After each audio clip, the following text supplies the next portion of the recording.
to another episode of Ignite Your Power, the Kathy Mao podcast. Today, I'm so excited and honored to have a guest, Dan Aguilera, a dating coach who specializes in helping single male entrepreneurs break free from negative dating cycles. Dan empowers high-achieving men to build authentic confidence, master emotional intelligence, and communicate in ways that create genuine, lasting connection. Through his signature program, Dating Mastery for Entrepreneurs, he helps clients elevate not only their love life, but also their overall mindset and personal power. In this episode, we're going deep into the patterns that hold people back, practical tools you can use to create meaningful relationships while staying aligned with your professional goals. Whether you're single, dating, or simply looking to strengthen your communication skills, this conversation will inspire you to lead with authenticity and attract what you truly desire. So, hi, Dan. Thanks for being here.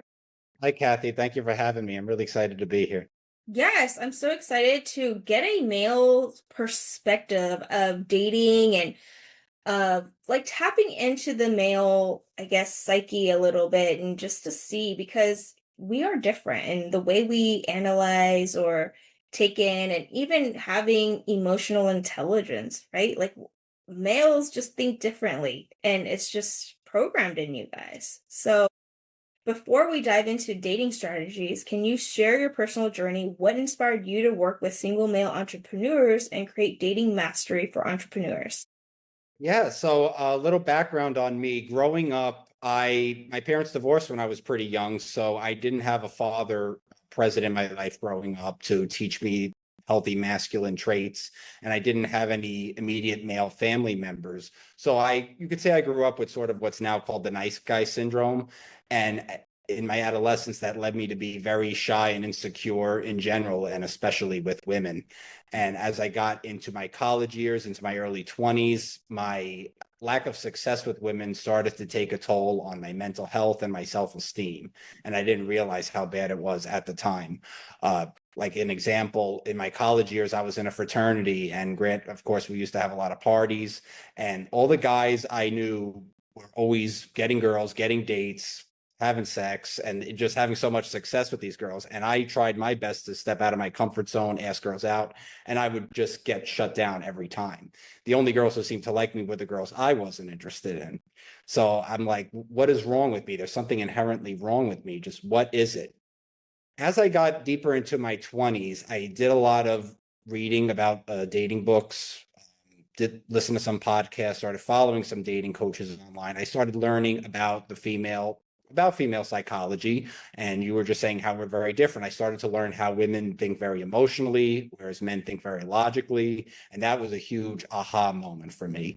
And I just just started drowning in this sea of like self-help and dating psychology content, and I really loved it. And my dating life started to improve as a result. I started to make myself a priority. I started to specify what I'm looking for in a partner, and the stress and the anxiety and the negative content that I was seeing online, like because as I was studying, I came across some negative stuff, what's now called the red pill content, which really villainizes women.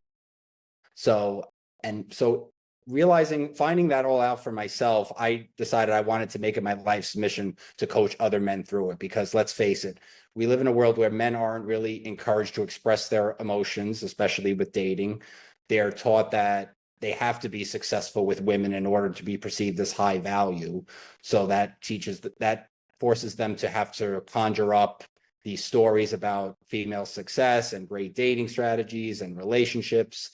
And it makes men feel very insecure, and they try very hard to hide it. So I want guys to know that they have someone to talk to, because sometimes male friends aren't the best for that. Us men don't always boost each other up in the ways we should. So I want to be that coach, that friend, that buddy in their corner as they go through the modern dating process and deal with things like ghosting and just not prioritizing you, giving you the runaround. So when someone else is not prioritizing you, I think you have to prioritize yourself, and that's the case always. So I just want to be that friend, that coach that I wish I had in my early years of dating. I love that. And I love how you're helping males, and it's so needed.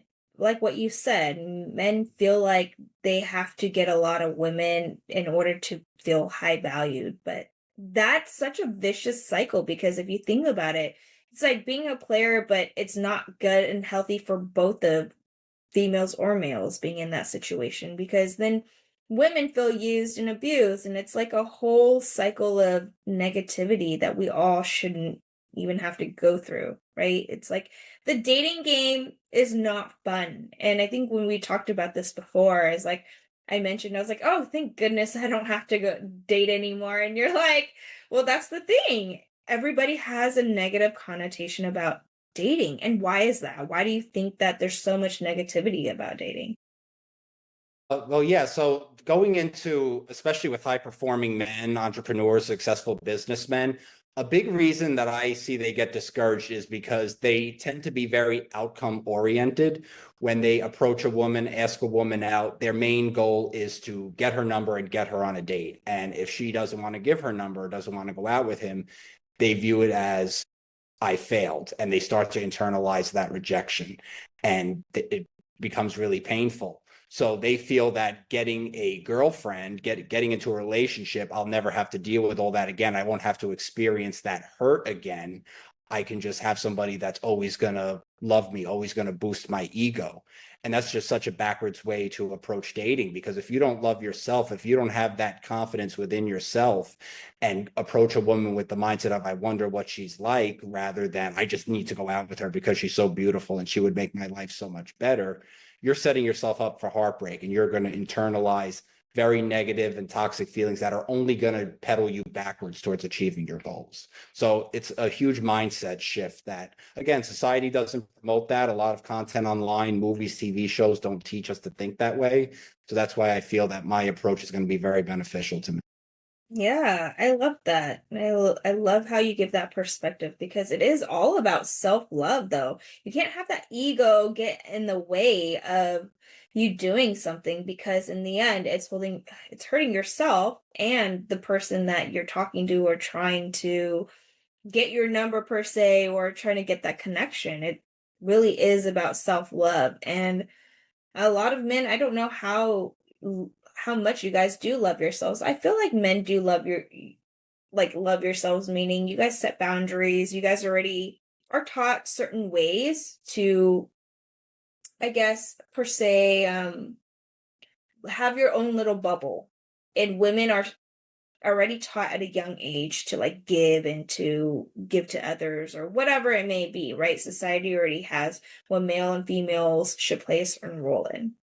So, but the both thing that we all need is self-love. Like women not to cater to other people, and then men not to get in their ego self and be like, oh, how is this person going to make me and boost my confidence? And, it all comes within.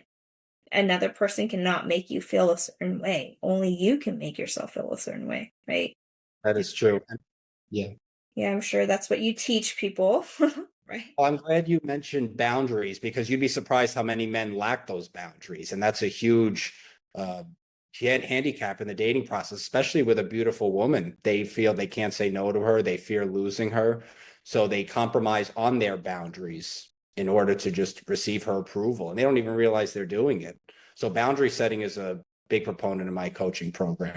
Mm. Wow, boundaries. I guess, yeah, in certain situations, yes, right? It in the case or scenario you gave is like that woman's so beautiful, so they just put down their boundaries to make this woman happy, to just make sure that they have her in their lives, which is very toxic as well. Yeah. Especially if you were from like me growing up with all women, I was always taught to always please a woman, purely because she's a woman. You have to, whatever she desires, you have to give her. Like, you just have to compromise on your own needs and your own desires just for her. And there are men who take that to an extreme, the men who just don't have boundaries, don't have self-esteem, and fear losing her. It's like, well, how is she contributing to your life? How is she enhancing your life? Other than the fact that she's beautiful, they're beautiful women are a dime a dozen, let's face it. Really, what's in here, what you're feeling, and how you want to receive love is the most important. So that's got to be top of the realm boundary. So that's what I teach guys. Mm, okay, I see that. Now I'm thinking it from a women's point of view. So say if like, you know, and then that's a vicious cycle. You put value in someone's look, so this is why women feel like they have to look a certain way. Do you see how it's like a cyclical, Yeah. like, negativity right there? It's just so crazy, and it's very common. It is what it is. But I love how we're talking about what is normalized, but it should not be normalized. So I love talking about this, and that's so toxic.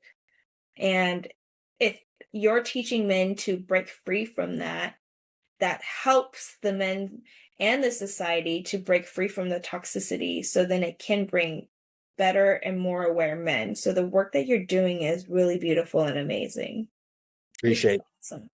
And so you talk a lot about emotional intelligence. Why is it a game changer in dating, and how can men start developing it?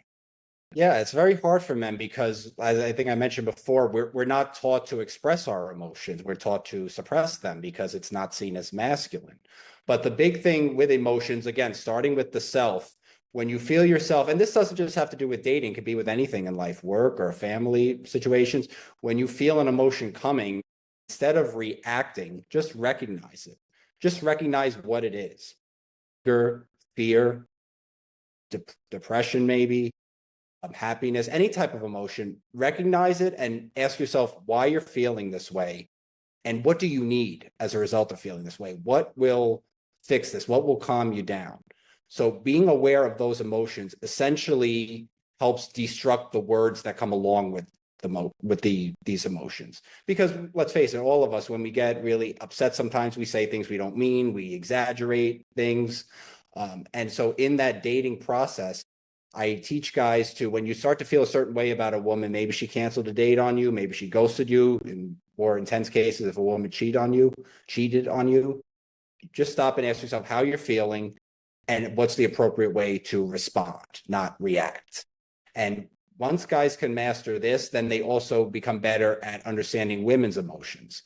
Because the biggest thing is when they're arguing with a woman and she's communicating to him how she's feeling, it's just, as men, our biological instinct is to pull out our toolkit of rationalizations to, like, almost like a lawyer in a courtroom, to strike down your arguments and show you where you're wrong. No, you can't be mad at me for that because look, I actually did do the dishes yesterday. See, they're all in there. See, X, Y, and Z. It's all logical. It all makes sense. And does that usually work out? More often than not, no. So yeah, emotional intelligence, it's a process. It's very hard for men. It's very hard for them to do it alone. And it's good to have somebody, again, like me, like a coach in your corner to help you through that. Learning from past experiences, current situations, learning, don't be so focused on fixing the problem, but understanding what you can learn from experiencing this emotion and learning about the emotions of others. Ooh, experiencing that emotion. That's scary for a lot of people. It is. Yeah. Like I said, what I teach is sort of it could trigger some guys because it teaches them to think differently than what they've been trained to. It's challenging limiting beliefs. So it's not, it's not going to go down like gravy. It can be kind of harsh. But you really just become such a better man afterwards. Yeah, can So you give us some tips or tools how we can navigate or help guide guys to be a little bit more emotional intelligence? Obviously, it's not going to be like a game changer. This tool is going to change your life, but what are like some specific tools where you think that is very helpful for men to try to apply in their daily lives? I think it's knowing when certain conflict arises, either with yourself, with a partner, with a friend, understanding when a solution involves logic and when it involves emotion. So when so if your, say, a spouse comes home, or your girlfriend comes home and is mad because she didn't get a promotion, some other girl in the office who she fights with all the time got the promotion over her, instead of trying to just make her feel better by saying, well, honey, I don't think you'd want that position anyway. It would take up too much time. You'd be working too much. We wouldn't be able to spend time together. You just got to apply to how she's feeling in the moment.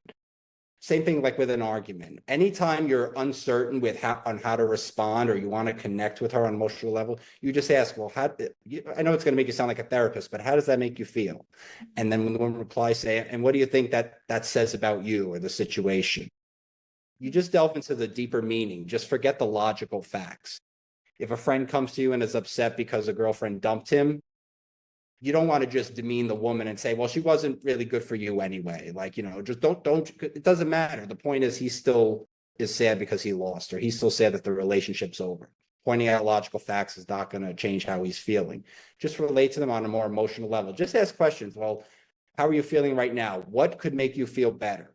What do you think needs to change in your life so you can attract a different type of partner, somebody who won't do this to you, somebody who will treat you with more respect? Yeah, those why questions are super simple but super helpful, and it helps get into the deeper meaning of why you think a certain way, or yeah, it gets to your belief system, which is really cool. But I guess you have to train your mind to think that way or to even ask those questions, because a lot of us don't. We're not going to be like, why? Why do you feel that way? It's just like usually our reaction takes over and you're like, stop thinking that way or stop acting this way. Kind of more demanding instead of having the space and the emotional intelligence or the patience to be like, okay, what is going on? Why are you feeling this way? Or why are you frustrated? Or why are you upset? Right. But we're usually on the other end of attacking because we ourselves have not done the inner work or even aware enough to give other people space. And so the more we teach people about this, the more I feel like the collective will change and be more aware and better at talking and interacting in general. And so dating would be less crazy. But I feel like it's hard now, right? Because it's different. I know I sound so old, but I met my husband not through the dating app. It was before the dating apps came out. And so I don't know how that world and how that works nowadays, but yeah, I do feel like it makes it harder for you to connect or to talk to people or to find your partner, since you can just swipe left or swipe right. I don't know how that works. Okay, I'm old, I guess, but whatever it may be, right? It makes it harder for you to like actually connect instead of just judging them from just like the app. Yeah, you don't feel the person's energy. You don't know anything about their personality. You're judging from pictures and just some whatever's in their bio. And also, it's so disproportionate when it comes to match rates. Men get such fewer matches than women. Women become inundated with these matches online. They end up usually deleting their account or making it inactive or just ghosting men. And that's another thing that leads to men feeling insecure, because if they send a message to somebody they think is cute and she doesn't reply, they start to think, oh, she thinks I'm ugly. Oh, I'm not funny enough. Oh, I'm not charismatic enough. In reality, she probably has 20 other guys message her at the exact same time you did. And she's just like, oh, I need to turn my phone off. I can't deal with this. So that's why I'm not a huge advocate for dating apps. I think I encourage guys to do things the old fashioned way. Get involved in your community, get involved in your passions, meet women in person. The process is so much better that way. The vetting process is easier too. Dating apps is just, it is much more challenging. So yeah, you're not missing much there. I know. I feel that. And it's hard. It's really different. And I feel like with the dating apps, it makes you more judgmental too, right? Like, oh, there's a flaw, I don't like this, and then swipe. But like if you actually meet somebody in person, you're gonna have an engaging conversation. You're not gonna focus on the like minute little things that you wouldn't even notice. If you're talking to somebody, you're not gonna be like, oh my God, this word or this bio is not what I like. You're You actually don't scrutinize them as much. Yeah, I right. agree. I never thought of that actually, but yeah, that's a great point. Right, you're actually gonna just be in their presence and feel their energy and get their bio in a person with feeling the way you guys both communicate. But right, you guys nowadays just like, oh, this bio says this, I don't like it, bye, swipe, right? And then it's like so easy to just judge. And I feel like it makes it more judgmental instead of more connection. And so that's why it's so hard to date now. Connection has to be made in person. Yeah. Yeah, right. So it's very interesting how that works nowadays. So, what do you feel like it would be more helpful if, say, someone feels not confident enough to find somebody doing the old-fashioned way? Because a lot of people don't feel comfortable or not confident enough, so they do rely on finding people on apps, right?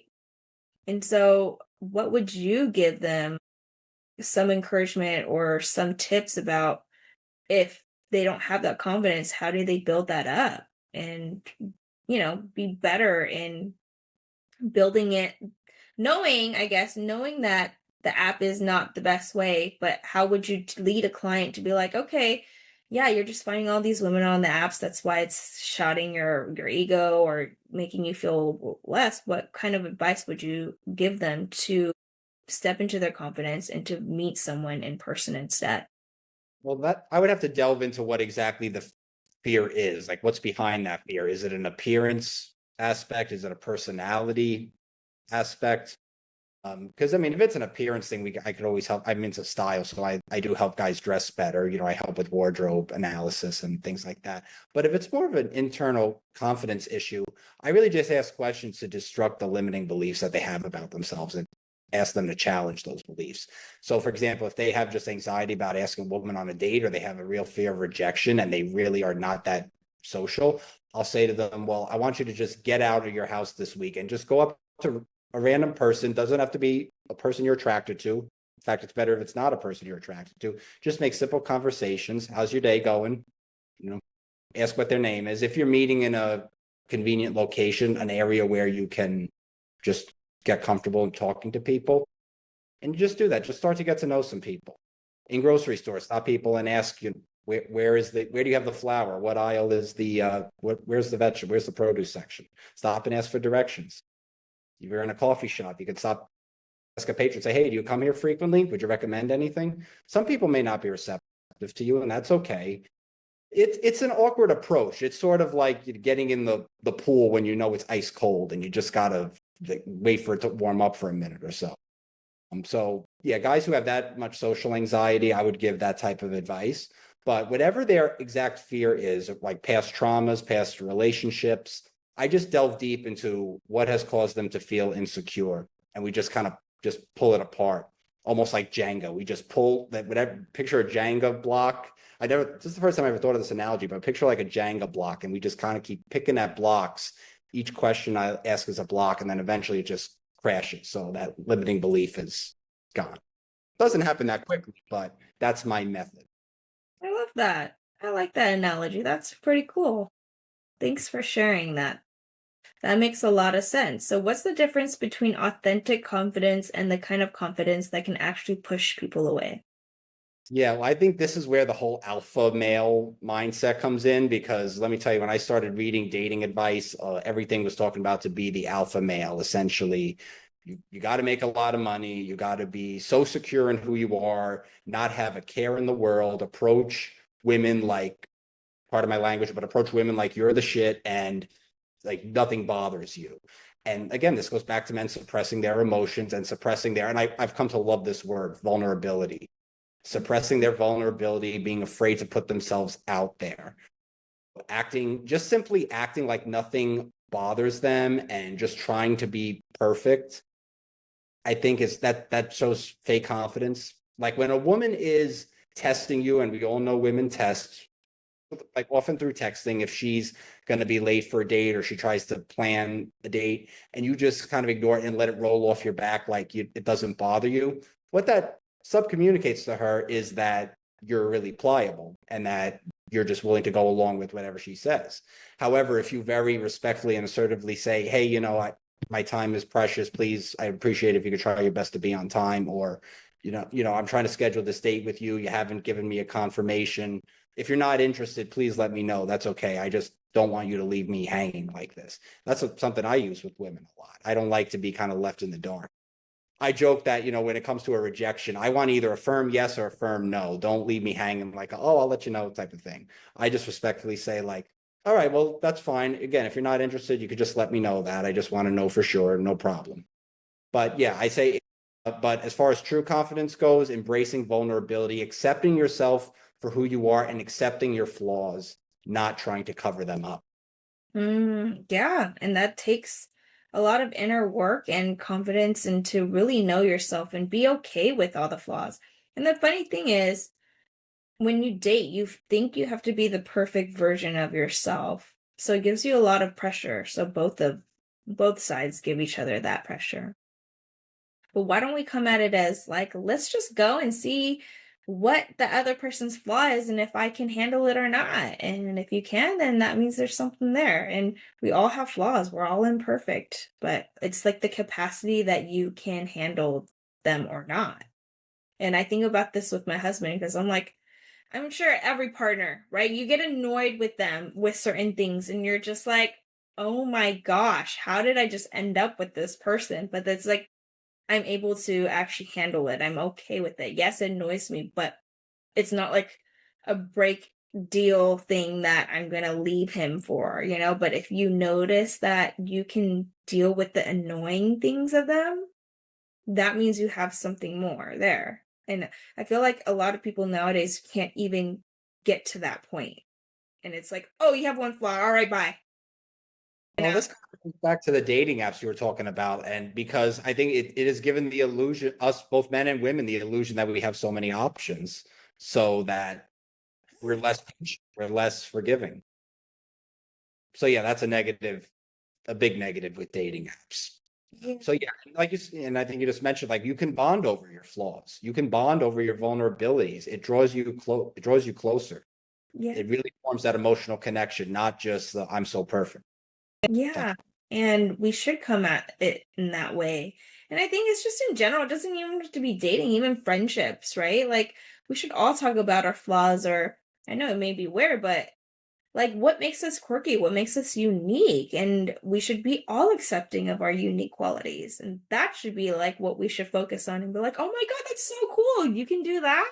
Yeah, that's weird, but that's cool, that makes you who you are, instead of Yeah. like the similarities we all look for. I guess of course similarities make community and it makes you connect with one another, but we should start getting comfortable with being uncomfortable of like being with someone from different, like environments and stuff. I feel like that's how things will really change. But it's going to be hard. It's going to take I feel like a lot of self development for people to do, right? It's not going to be easy for people to want to connect and put themselves out there. But that's the ideal situation for me to, in order for us to change, right? Being accepting of the other side. Because I know it's kind of tangent, but it just, our society right now, our whole world is just so polar opposites that that's why we're so far and negative from being a community, loving one another, being in a peaceful environment. It's just so toxic and negative because we are trained to divide, right? And to look for each other's flaws and make it a negative thing instead of seeing it as a positive. And it's protection. It's protection from vulnerability. It's protection from exposing yourself to potential harm. And heartbreak. So again, limiting beliefs, that's the benefit of them. They keep you protected, they keep you safe, but they also prevent you from getting what you want. Yeah, breaking free from those limiting beliefs. So, what are some practical ways men can communicate authentically without coming across as needy or overconfident? Again, going back to boundaries, that's just like a huge boundary, like what we were talking about when it comes to meeting somebody, scheduling a date, coordination, any type of physicalities. Of course, women set boundaries too. It's necessary for both sides.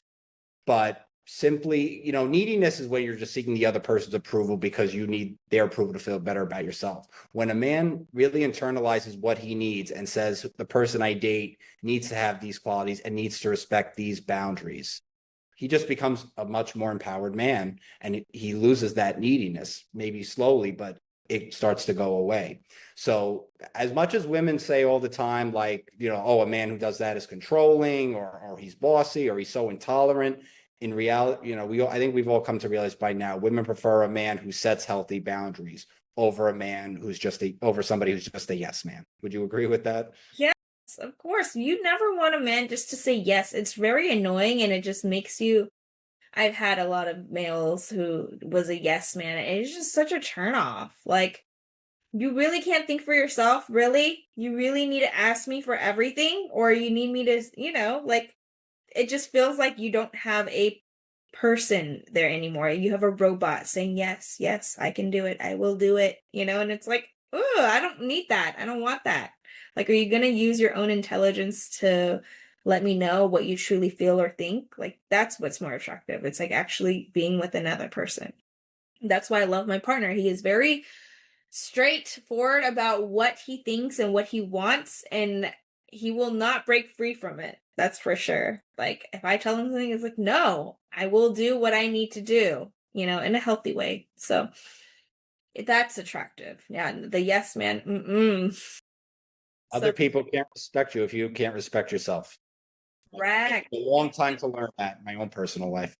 Yeah, you are the energy that you give out, and you will receive that energy, and people feel it. No matter how much you think you're doing the right thing, it's not right, and you will see that. You will always get rejected. You will always get like the negative aspect of everything. So and that's a good sign right there. If you keep getting rejected or something negative, notice what's the pattern that you keep doing that you should notice, and that's the negative thing that you should work on and change about that, right? Like, say, I don't know, if you're a yes person, like if you're always saying yes, notice why do you always say yes, and then change that. Try saying no one time and see what happens, and then I'm sure the your partner will be like, oh wow, you actually, they'll probably be mad at first, like, what, you said no to me, but then they'll find it attractive, like, dang, you actually spoke up, and you have your boundaries, and yeah, it's very healthy. But good for you that you figured that out for yourself, right? Did it come to a realization like, oh my gosh, I keep saying yes? Or what was it that made you figure that out? It was a fear of abandonment, a fear of having somebody not like me. I feel so pathetic saying that now, but that's really where the yes man comes in. It's just a fear of being disliked.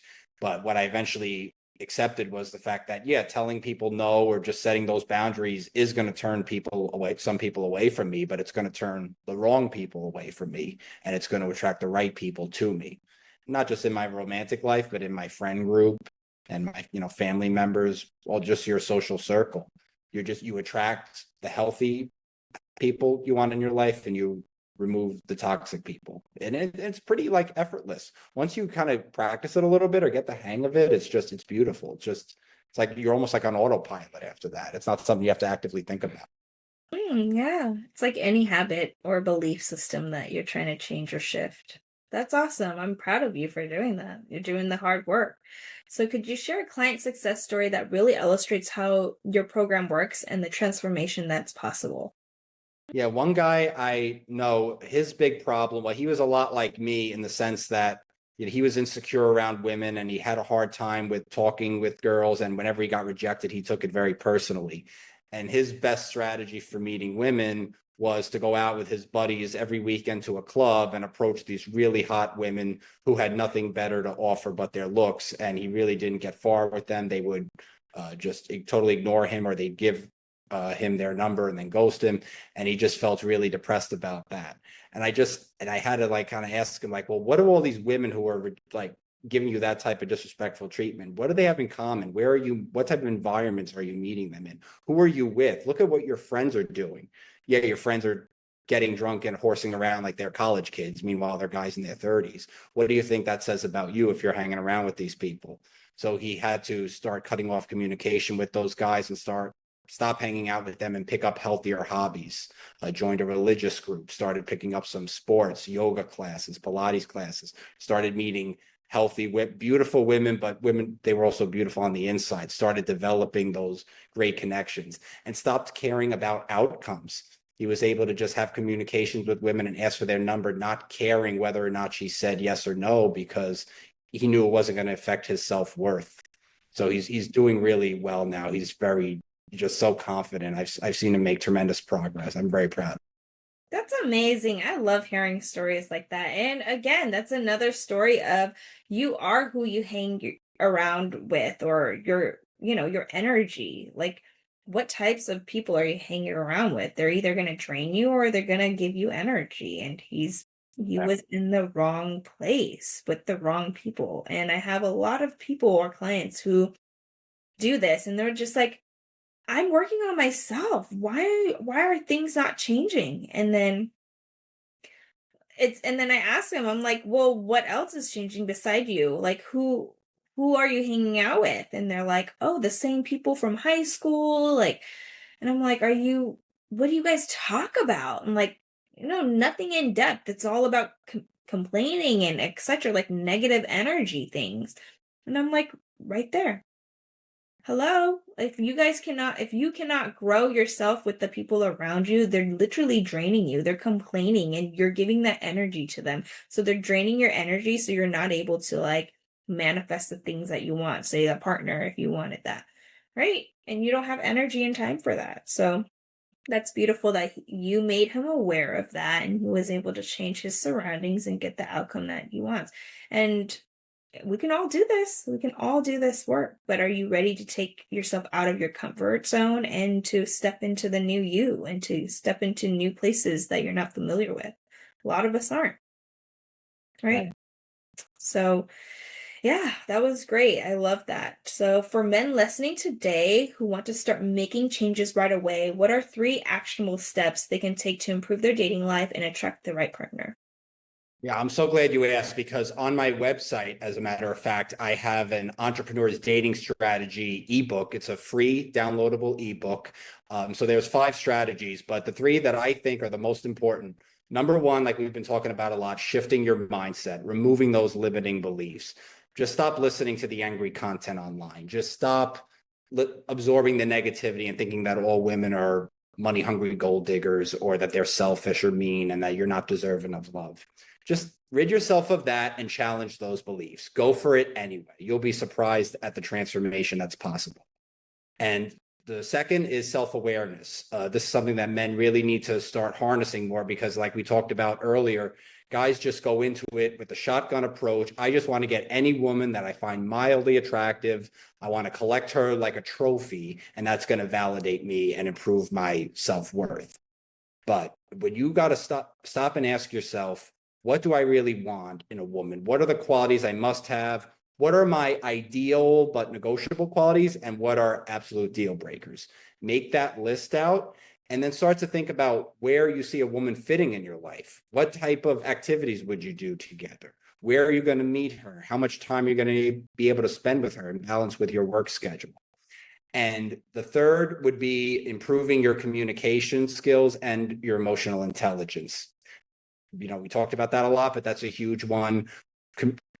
Connecting with women on an emotional level is what's going to create that bond and lead to more successful dates, lead to an easier courtship. Really, it's really cuts out the drama and the fighting and just all this negativity, all this toxicity. When you can really read each other's emotions, it's a big game changer. But again, this is hard for guys to do on their own. So that's why I really want to be here to be in there with that. That's awesome. I love that so much. And do you have any last things that you wanted to share or a last message you wanted to share with the listeners before we end this? No, I want to help start creating a generation of empowered men. I strive for empowerment, not victimization. So I really encourage everyone to visit my website and download that ebook. It's really very helpful. It's a very brief read, and start implementing the strategies. And I really want to be able to help guys on a personal level. So if you just visit my website, there's a book of call page. I just encourage you to book a call with me. I want to be able to tailor my approach to you specifically. Because you know what, helping other men helps me grow as well. It just really makes me feel good to be Yeah. making in men's lives and in women's lives as a result. Exactly. It's the work that you're doing is awesome. Like I said in the beginning, where you're helping men grow, be better, be more emotionally intelligent. And that's what is needed, really. And then if men are making themselves better, then women get to benefit from it too. So it's like a cycle of amazingness. I will put all of your links in the show notes below. And thank you for being here and sharing your knowledge. It was so inspiring, and I learned a lot about why men think the way they do and how we can change it and make this work more doable for men. And even talking about it is already opening up a lot of doorways because men feel like they shouldn't be able to open up and talk about these things and work on themselves. Like it's not needed, but it is really needed. So thanks for putting in that work and doing this awesome work for our world. Thank you. I appreciate that. Thank you for having me, Kathy. This was really great. I hope men who need to hear this message are listening. And I really want to make a difference in their lives. So thank you again for having me on. Of course. Thank you. Thank you so much for spending this time with me on Ignite Your Power, the Kathy Mao podcast. If today's episode resonated with you, take a deep breath and know this: you're exactly where you're meant to be. If you're feeling called to go deeper, I'd love to support you. You can work with me one-on-one or book a numerology guidance card reading with me. All are in the show links below. And if this episode supported you in any way, please share with someone who needs it, leave a review, or take a screenshot and tag me on social media. Your support helps this message reach more souls who are ready to step into their power. Until next time, keep choosing yourself, keep trusting your journey, and keep living your bliss soft life. I'll see you in the next episode. Bye!